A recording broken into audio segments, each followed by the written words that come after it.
پوری زندگی لشکر یزید میں نماز بھی وہی پڑھی, اسی کے لشکر کا علمدار بھی تھا, ہراول دستے کا کماندار بھی تھا, ہے نا.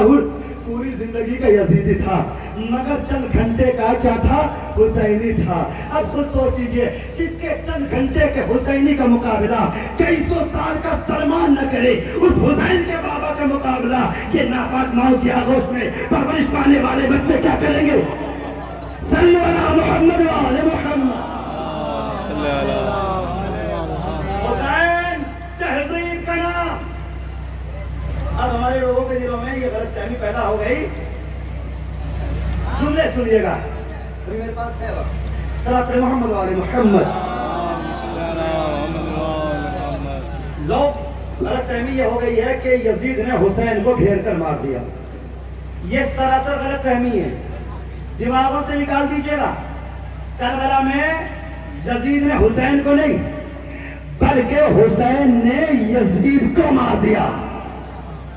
اچھا سوچئے, اچھا تصورات کیجیے, اگر کربلا ایسے نہ ہوتی, کربلا ویسے ہو جاتی جیسے خیبر ہوا تھا, کسے یاد ہوتا بتائیے؟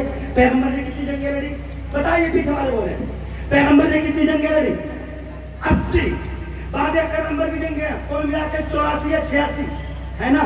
خود سوچئے, کبھی آپ نے کوئی اجتماع دیکھا ہے کہ جس میں آپ نے کوئی پنڈال لگایا ہو, تخت بچھایا ہو, ممبر لگایا ہو کہ چلو آج ہم خیبر کے لیے ایک خصوصی تذکرے کے لیے مجلس سجاتے ہیں؟ کبھی کیا آپ نے؟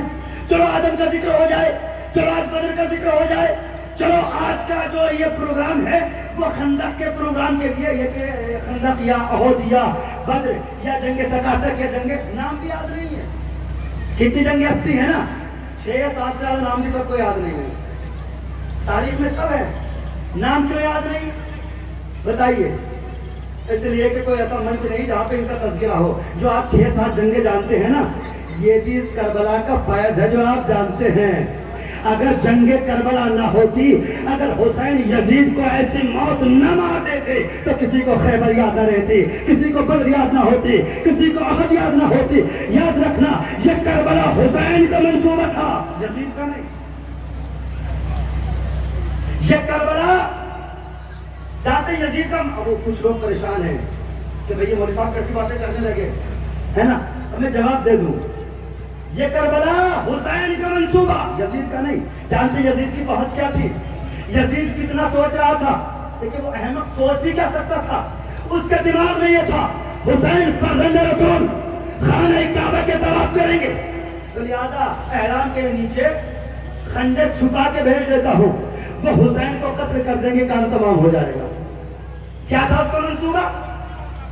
احرام میں قاتل جائیں کرائے کے.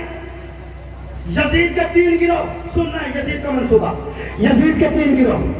پہلا گروہ حسین کو قتل کرے, دوسرا گروہ جس کے پاس پہلے گروہ کے مدثر پہلے گروہ کے نام تھے, کہ جیسے ہی یہ حسین کو قتل کریں ایسا نہ ہو ان میں کا کوئی پکڑا جائے, یزید کا نام سامنے آ جائے. ایسا کرنا جو حسین کو قتل کریں یہ دوسرا گروہ ان کو پکڑ کے قتل کر دے. دیکھیں یزید کی پہنچ کہاں تک تھی, یزید کتنا سوچ رہا تھا. اب تیسرا گروہ بھی تھا. جب پہلا گروہ حسین کو قتل کرے, دوسرا گروہ پہلے گروہ کو قتل کرے تو خانہ جنگی ہوگی نا. کیا ایسا کرنا تیسرا گروہ خانہ کعبہ کے پردے سے لپٹ جانا اور اللہم لبیک کی صدا بلند کر دینا اور کہنا کہ حرمت کعبہ پامال ہو گئی, سب کو حرمت کعبہ یاد دلا دینا.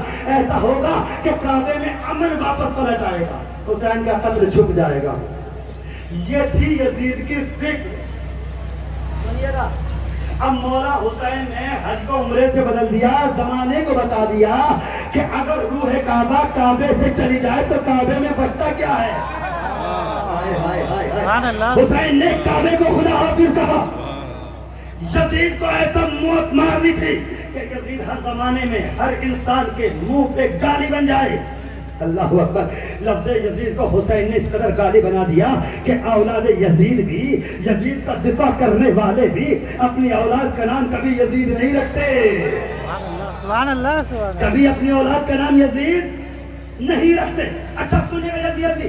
اور بہت سے لوگ یہ بھی کہتے ہیں, تو اپنی باتیں کرتے, بہت سے لوگ کہتے ہیں نا کہ حسین علم غیب نہیں جانتے تھے, اگر علم غیب جانتے، اگر حجت خدا ہوتے تو علی کی بیٹی نبی کی نواسی حضرت زینب کو ساتھ نہ لے جاتے. اگر حسین کو پتا ہوتا کہ میرے ساتھ ایسا ہوگا